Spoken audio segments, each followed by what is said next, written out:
मैं डॉक्टर पंकज कुमार मिश्र आप लोगों के सामने मृच्छकटिकम लेकर के उपस्थित हूँ और मृच्छकटिकम के अष्टम अंक को हमने पूर्ण किया और आज 9वें अंक का श्री गणेश कर रहे हैं, इसका प्रारंभ कर रहे हैं। मित्रों, यदि समग्रता की दृष्टि से हम बात करें तो मृच्छकटिकम का 9वां अंक एक पूरी तरह से जिसको कहते हैं कि एक्शन पैक्ड है। इसमें नाटकीयता भरी पड़ी है, इसमें जो सस्पेंस है, इसमें जो एक दृश्य है वो अपने आप में अनूठा है।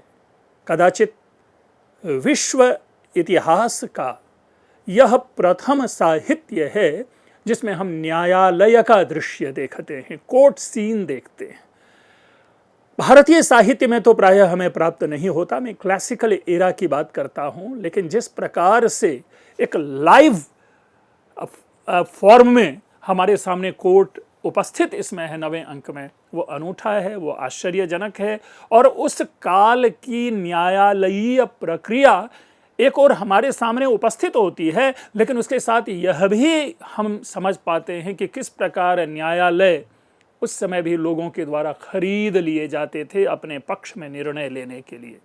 अस्तु, इन विषयों की जानकारी तो हम टेक्स्ट के माध्यम से जानेंगे, लेकिन अगर हम पूरे नाटक के इस 9वें अंक के परिचय को देखना चाहें तो जैसा मैं हर अंक के साथ करता रहा हूं, मैं इसका एक क्रिटिकल एनालिसिस आप लोगों के सामने प्रेजेंट करता हूं कि इसमें कितने चरित्र हैं, कितने इसमें पद्य हैं, या इस पूरे नाटक का जो दिन है वह कौन सा होना चाहिए, कितने ड्यूरेशन में ये सारी कहानी खत्म हुई होगी, उनकी चर्चा करते हैं। तो सबसे पहले हम स्थान, देश जिसे कहते हैं, और काल की चर्चा लेकर के चलते हैं, उसको जानने की कोशिश करते हैं। वस्तुतः जैसा मैंने शुरू में ही कहा कि इस अंक की जो घटना है उसका स्थान न्यायालय है। ये घटना अष्टम अंक की घटना के दूसरे दिन घटित होती है। अब मतलब ये देखें कि जहाँ पर 8वां अंक समाप्त होता है, अर्थात शकार की दृष्टि में जहां पर वसंत सेना की हत्या की कर दी जाती है, लेकिन ऑडियंस की दृष्टि में वसंत सेना जीवित है, तो उस घटना के दूसरे दिन की यह घटना हो सकती है। और अगर भारतीय तिथि का आलूडन विलूडन करें तो इसमें फाल्गुन शुक्ला एकादशी का दिन हम इसे कह सकते हैं।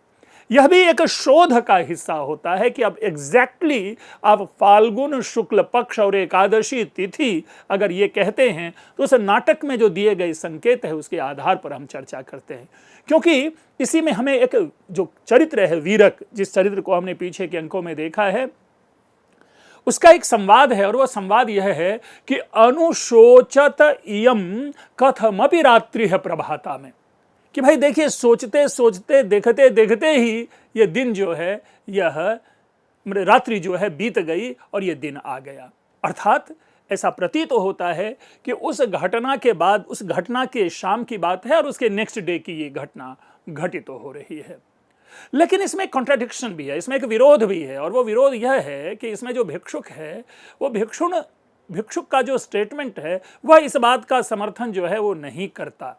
उससे ऐसा प्रतीत होता है कि मानो यह घटना उसी दिन की हो, यानी जिस दिन एक अटेम्प्ट टू मर्डर ऑफ वसंत सेना बाय शकार ये घटित होती है, मानो उस घटना के शाम की घटना है। जो बौद्ध भिक्षु जिसने कि वसंत सेना की रक्षा की है, उसके स्टेटमेंट से ऐसा ज्ञात होता है। हम चर्चा में लाएंगे जब यह संवाद हमारे सामने आएगा टेक्स्ट में।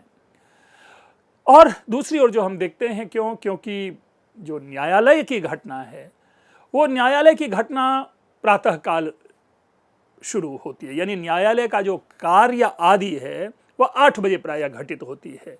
और जो इस अंक का प्रारंभ है वो प्रारंभ शोधनक नामक एक चरित्र है जो उस न्यायालय की सफाई करता है, चेयर ठीक से लगाता है, टेबल ठीक करता है, और न्यायाधीश के आने के पहले का जो भी साफ सफाई है, व्यवस्थित है, वो करता है।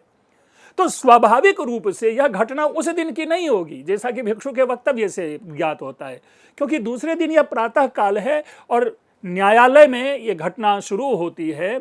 और पूरे सुनवाई को अगर हम देखें, पक्ष विपक्ष, वादी प्रतिवादी, इस दृष्टि से देखें, लॉयर की दृष्टि से देखें, तो यह ऐसा प्रतीत होता है कि यह घटना 2 से 3 घंटे में घटित हो सकती है, अर्थात पूरे जो न्यायालय की घटना या इस अंक की घटना जो है वो 2-3 घंटे में घटित होती है और अकॉर्डिंगली हम कह सकते हैं कि 11 साढ़े 11 बजे तक ये घटना समाप्त हो जाती है।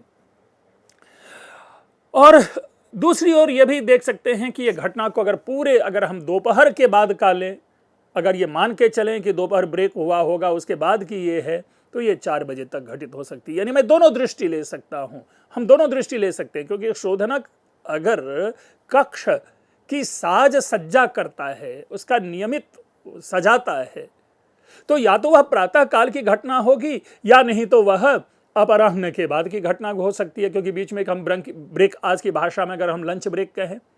लेकिन मैं इस पक्ष में नहीं हूं, मैं आज भी इसी पक्ष में हूं कि मैं समझता हूं कि यह घटना प्रातः काल की हुई होगी, क्योंकि हमारी परंपरा में प्राय इस तरह का लंच ब्रेक एंड ऑल जो है वो नहीं देखा गया है और ना ही इसका संकेत हमें प्राप्त होता है इस अंक में।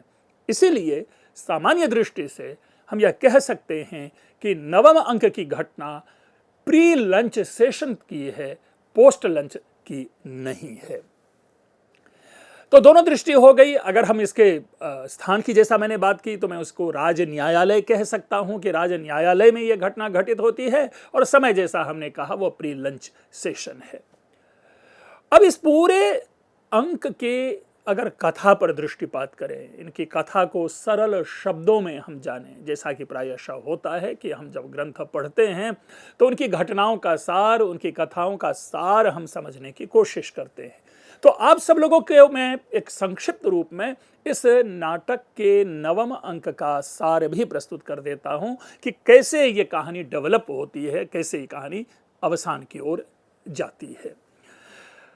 हम बार बार चर्चा करते रहे हैं कि इस नाटक का जो ये अंक है, जैसा न्यायालय में यह दृश्य प्रस्तुत होता है, लेकिन एक परंपरा है जिसमें हम अंकों के नाम लेते हैं। जैसे पिछला हमने लिया था वसंत सेना मोटनो नाम अष्टमोंक, तो उसी प्रकार इस अंक का नाम व्यवहार अंक है। व्यवहार का कई अर्थ है, लेकिन जिस प्रकार इस 9वें अंक में व्यवहार शब्द है तो हम इसका अर्थ न्याय या न्यायालय ले सकते हैं, अर्थात न्याय अंक है, यहाँ पर जस्टिस होता है, ये ज्यूरिस्प्रूडेंस का पार्ट है, इसलिए इसका नाम व्यवहार है। मित्रों, इसमें एक और मैं टिप्पणी कर दूं कि प्रायशः संस्कृत साहित्य में लॉ के लिए व्यवहार शब्द ही प्रयोग में लाया गया है। आधुनिक जो हम न्याय शब्द लेते हैं, जिसके आधार पर हमने कोर्ट का नाम न्यायालय दिया, वह नहीं है, क्योंकि न्याय शब्द हमारे यहाँ हमारी परंपरा में एक विशिष्ट दर्शन के रूप में प्रयोग आता जाता रहा है। और खास करके अगर आप प्रतिमा नाटक देखें तो वहां पर मेधातिथिर न्याय शास्त्र में ऐसा शब्द प्रयोग किया गया है, अर्थात मेधातिथि यानी गौतम का न्याय शास्त्र। या दूसरी ओर अगर हम रुद्रदामा की अभिलेख जो कि 150 एडी का है, अगर उसकी ओर दृष्टिपात करते हैं तो वहां पर भी बताया गया है कि रुद्रदामा न्याय विद्या में प्रवीण था, अर्थात वो न्याय दर्शन को जानता था। न्याय शब्द का जब जब प्रयोग हुआ है तब तब वह न्याय दर्शन की ओर इंगित है, लेकिन जब जब हम न्याय व्यवस्था जिसे ज्यूरिस्प्रूडेंस की बात करते हैं तो उसके कॉन्टेक्स्ट में व्यवहार शब्द प्रयोग में लाया गया है। मैंने शुरू में ही कहा, मैं तो पूरे विश्व साहित्य की मैंने चर्चा की, यद्यपि मुझे विश्व साहित्य की समग्रता का ज्ञान नहीं है, मैंने पूरे विश्व के साहित्य का अध्ययन नहीं किया है, लेकिन कुछ अनुमान होते हैं और कुछ प्रसंग होते हैं। उन दोनों के आधार पर मेरा यह विश्वास है कि शायद मृच्छकटिकम से पूर्व किसी भी ऐसा साहित्य नहीं है जिसमें कि न्याय का दृश्य या न्याय का परिदृश्य हमारे सामने उपस्थित किया गया हो। देखें, महाभारत में न्याय अत्यंत प्रखर पर है, विधि बहुत ही निकष पर है, चरम पर है। नैयायिकों का जो न्यायविद अर्थात व्यवहारविद अर्थात जो लॉ को जानने वाले हैं, विधि व्यवस्था को जानने वाले हैं, लेकिन कहीं भी महाभारत में किसी भी रूप में कोर्ट में केस नहीं जाता, और यदि कोर्ट में केस जाया जाता तो शायद इसकी व्यवस्था भिन्न होती, तब महाभारत युद्ध नहीं होता। तो हमने प्राचीन शास्त्रों में कहीं भी न्याय नहीं देखा। इसी प्रकार मैं ये मानता हूं, हाँ, हम्मुरावी की विधि संहिता हमें अभिलेख पर दिखाई देता है। मैं साहित्य की बात कर रहा हूं कि साहित्य में कदाचित ऐसा दृष्टिगत नहीं है, इसलिए संस्कृत अथच विश्व साहित्य की यह प्रथम कृति है जिसमें कि कोर्ट का सीन प्राप्त होता है। हम इसमें देखते हैं क्या कि शकार जो कि प्रतिनायक है, वह नायक जो कि चारुदत्त है, उसके ऊपर अभियोग लगाता है, उसके ऊपर में मुकदमा दायर करता है, केस करता है। और वह यह है कि प्रथमतः जो शकार है वो अधिकरण मंडप जिसे कि हम न्यायालय कहते हैं, यानी आज जिसे हमने न्यायालय कहा है, चाहे वो सुप्रीम कोर्ट कहें या हाई कोर्ट कहें, हम इसका क्या अनुवाद करते हैं? हम इसका सामान्य अनुवाद करते हैं सर्वोच्च न्यायालय या उच्चतम न्यायालय और फिर उच्च न्यायालय। लेकिन हमारी परंपरा में, संस्कृत ज्यूरिस्प्रूडेंस में, अथच संस्कृत ज्ञान परंपरा में न्यायालय के लिए शब्द प्रयोग हुआ है अधिकरण मंडप। तो उस अधिकरण मंडप में जाकर के शकार यह सूचना देता है कि पुष्प करंडक जीर्णोद्यान में किसी ने वसंत सेना को मार डाला है। अब आइए देखिए, हमने क्या क्या कहा, सूचना देता है, that means FIR, the first information report दायर करना। जब FIR होता है तभी इन्वेस्टिगेशन होता है और तभी कोर्ट में मुकदमा चलता है। तो यहां पर भी वही है कि सबसे पहले जाकर के जो शकार है वो कोर्ट में FIR लॉन्च करता है कि वसंत सेना को किसी ने मार डाला है। और एट द सेम टाइम न्यायाधीश जो है वो कहता है कि भाई आपका तो केस लगा नहीं है आज, तो मैं आपकी मुकदमा कैसे सुनूंगा? ये तो स्वाभाविक प्रक्रिया है। देखिए, जिस तरह आज होता है कि हमें कोर्ट में अपने केस के लिए एक निश्चित तिथि प्राप्त होती है और उस तिथि के अनुसार ही हम कोर्ट में जाते हैं और न्यायालय में प्रवेश पाते हैं। प्राचीन काल में भी यही व्यवस्था थी, कोई अंतर नहीं है। लेकिन एट द सेम टाइम देखिए इसमें जो न्याय के ऊपर में किस प्रकार राजतंत्र का प्रभाव है। शकार न्यायाधीश को थ्रेटन करता है, धमकी देता है कि मेरा आवेदन सुनकर न निर्णय दो, नहीं तो मैं अपने बहनोई से कह दूंगा, यानी जो राजा है, मैं राजा से तुम्हारी शिकायत लगा दूंगा कि मेरे इस केस को इस न्यायाधीश ने नहीं सुना। देखिए, दोनों पक्ष है। मैंने एक FIR की बात की जो कि एक रेगुलर और प्रैक्टिकल पार्ट है, लेकिन दूसरी ओर पूरी तरह से इम्प्रैक्टिकल और अनप्रेसिडेंटेड इंसिडेंट कह सकते हैं कि जहां पर कि राज्य का अधिकारी न्यायाधीश को धमकी देता है कि अगर मेरा काम नहीं करोगे तो तुम्हारी शिकायत मैं राजा से लगा दूंगा। अर्थात उस तरह के भ्रष्ट तंत्र की ओर इशारा किया गया है। मित्रों, मैंने सदैव कहा कि युग सदैव एक समान होता है। हम इस भ्रम में न रहें कि हमारा प्राचीन काल अति सुंदर था और आज खराब हो गया है। नहीं, हमारा साहित्य, हमारा इतिहास साक्षी है कि जैसा आज है, जिस प्रकार की सोच आज है, जिस प्रकार की व्यवस्था आज है, वही चिंतन, वही व्यवहार प्राचीन काल में भी था। हाँ, सुविधाएं बदल गई है, हमने विकास अधिक कर लिया है, हमारा तंत्र सुव्यवस्थित हो गया है, लेकिन चिंतन वही है। और आज से 1500 वर्ष पूर्व एक न्यायालय में एक न्यायाधीश को राजा का एक बड़ा अधिकारी धमकी देता है। क्या आज यह व्यवस्था नहीं है? व्यवस्था इसी तरह आज भी है। क्या महाभारत काल में अपहरण नहीं है? क्या महाभारत काल में मर्डर नहीं है? क्या महाभारत काल में अन्याय नहीं है? सब काल में होता है। मनुष्य जो अन्न ग्रहण करता है, मनुष्य जिस संस्कार में रहता है, वो व्यवस्था सदैव चलती है। खैर, तो मैं उस काल की ओर इशारा कर रहा था। और अब आगे हुआ कि अधिकरणी क्या होता है कि वसंत सेना की माता को बुलाता है। मतलब दूसरे शब्दों में शकार की उस धमकी के भय से न्यायाधीश शकार के उस केस को सुनने के लिए तैयार हो जाता है। जो जज है वो वसंत सेना की माता को बुलाता है कोर्ट में और उससे पता चलता है कि हाँ, जो वसंत सेना है वह चारुदत्त से मिलने गई थी। और इस रूप में वह क्या है कि चारुदत्त को भी बुलाता है। ठीक है, कि चारुदत्त को वह बुलाता है और उसको बुलाया जाता है संकोच के कारण और दुख के कारण। संकोच और दुख ये दो मूल विषय है। मित्रों देखिए, हमारा जो मनोविज्ञान है वह स्थिति और परिस्थिति के अनुसार बदलता है। अगर आज मैं यहाँ पर इतने आत्मविश्वास के साथ बोल रहा हूँ तो हमारी स्थितियाँ और परिस्थितियाँ भिन्न हैं। लेकिन यहाँ से बाहर अगर अपने समाज को मैं अगर फेस करता हूँ और वहाँ पर कोई ऐसी एडवर्स बातें हो जाती है तो निस्संदेह वहाँ के इमोशन और के अकॉर्डिंगली हम अपने एक्सप्रेशन को लाएंगे। तो यहां पर एक और दुख है कि वसंत सेना की हत्या हो गई है, और दूसरा संकोच यह है कि यह प्रेमी और प्रेमिका के मिलन की बात है, तो कैसे सबके सामने वो कह दे कि हाँ वसंत सेना मेरे से मिलने के लिए आई थी। क्योंकि प्रेम की जगत में इस मिलन को, ऐसे मिलन को अत्यंत गुप्त रखा जाता है। ठीक है, तो दुख के कारण चारुदत्त जो है प्रॉपर रिप्लाई नहीं दे पाता। इसी समय वीरक वहां पर आता है और वीरक कहता है कि वसंत सेना चारुदत्त की गाड़ी में बैठ करके पुष्पकरंडक उद्यान में गई थी। स्वाभाविक है, क्योंकि चंदनक और वीरक ने उस गाड़ी में देखा था और वसंत सेना से बात हुई थी, वीरक ने वसंत सेना और वीरक की बातचीत हुई थी, तो स्वाभाविक है वीरक जो है यहाँ पर प्रत्यक्षदर्शी है, जिसको कि हम विटनेस कहते हैं, जिसको कि हम गवाह कहते हैं। तो देखिए अभी दो गवाह प्रस्तुत हो गए, एक वसंत सेना की माता। वसंत सेना की माता कहती है कि हाँ वसंत सेना चारुदत्त से मिलने गई थी। वीरक भी कहता है कि हाँ हमने चारुदत्त की गाड़ी में वसंत सेना को देखा था और वसंत सेना जो है पुष्पकरंडक उद्यान में जा रही थी। अब वीरक को क्या है कि उद्यान में देखने के लिए भेजा जाता है और वो इस बात की समर्थन करता है कि वहां कोई स्त्री मरी पड़ी है, दैट मीन्स कि वसंत सेना इज मर्डर्ड। तो इस साक्ष्य से यह स्थापित हो गया। उसी समय क्या होता है कि जब कोर्ट का दृश्य चल रहा होता है, तो एक जो सबसे बड़ा जिसको कहते हैं कि फिकल ब्रेन वाला और एक इग्नोरेंट टाइप का कैरेक्टर जो विदूषक है, वो विदूषक आता है और वो अपनी बगल में, अपने साइड में, अपने आर्मपिट में वह जो वसंत सेना का जो आभूषण है वो दबाए हुए रहता है पोटली में, और वो कोर्ट में प्रवेश करता है। इसी बीच में जो धक्का मुक्की होती है, शकार और विदूषक की बहस होती है, मारपीट होती है, उसमें विदूषक के हाथों वह आभूषण जमीन पर गिर पड़ता है।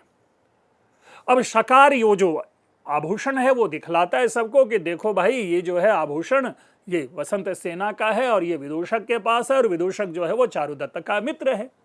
चारुदत्त भी यह स्वीकार कर लेता है कि यहाँ ये जो आभूषण है वो वसंत सेना के ही हैं, लेकिन वे कहां से आए वो इस बात को स्पष्ट नहीं कर पाता। अर्थात चारुदत्त के पास कोई भी शब्द नहीं है, कोई भी उत्तर नहीं है, कोई भी जवाब नहीं है कि वो कोर्ट को कन्विंस कर सके कि ये चारुदत्त का मर्डर नहीं हुआ है, या चारुदत्त का मर्डर किसने हुआ है, या उसके पास चारुदत्त के ये आभूषण कैसे आए हैं। अब इसमें क्या होता है कि चारुदत्त के विरुद्ध अभियोग सिद्ध हो जाता है। अधिकरणिक अपना निर्णय जो है वो राजा के पास भेजता है, और राजा जो है वो चारुदत्त को मृत्युदंड देता है, मृत्युदंड की आज्ञा देता है। ध्यान रखेंगे कि वो मृत्युदंड देता नहीं है, वो उसको आज्ञा देता है। इस सब में जो एक प्रमुख बात जो छिप गई वो मैं आप लोगों के सामने और स्पष्ट करना चाहूंगा, वो ये कि शकार ने जब इसके चारुदत्त के ऊपर अभियोग लगाया है, हम टेक्स्ट में पाएंगे जहां उसकी व्याख्या करेंगे, उसका देखिए शकार का दिमाग कितना तेज है, कितना शातिर है। मित्रों, मैं कॉन्टिन्यूअसली कहता आ रहा हूं कि शकार बल्कि वो अपनी परिस्थिति के अनुसार अपना चेहरा दिखाता है।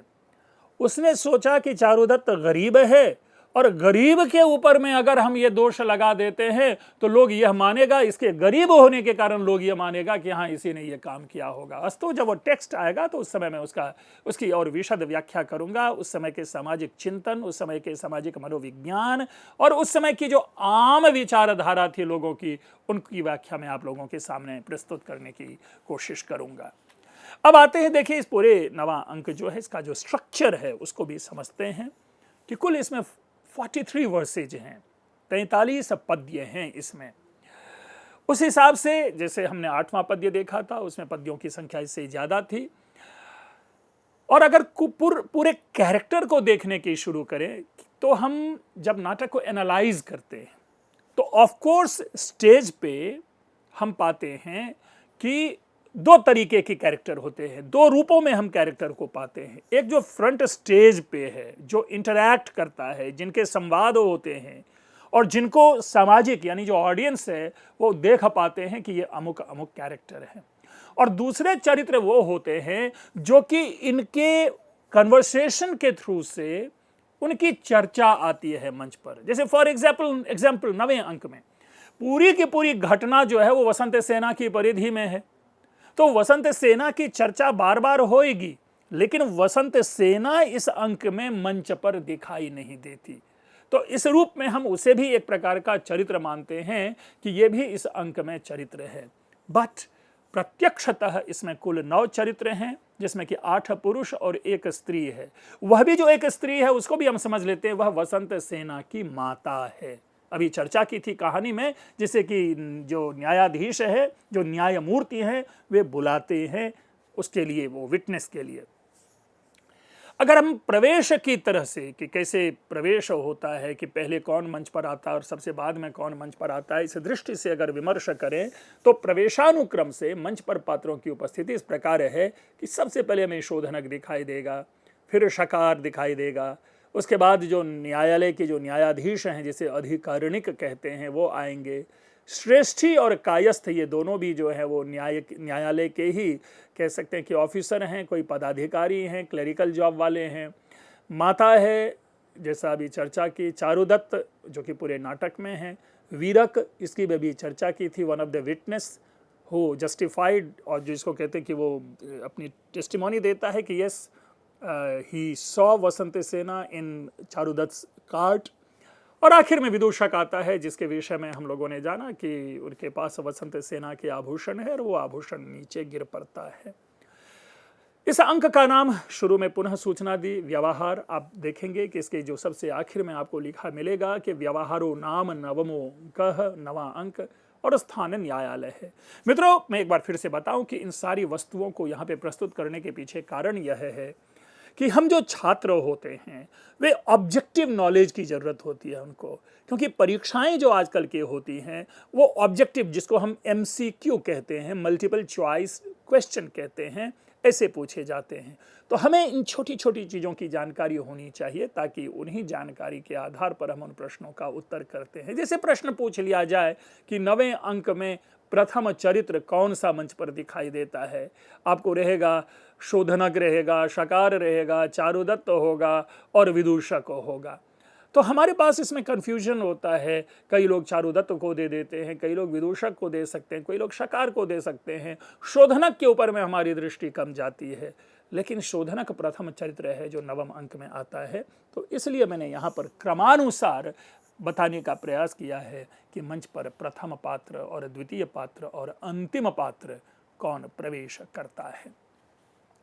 अब हम इसके टेक्स्ट की ओर चलें। अभी मैंने जस्ट एस्टैब्लिश किया कि शोधनक is first character who is on the stage.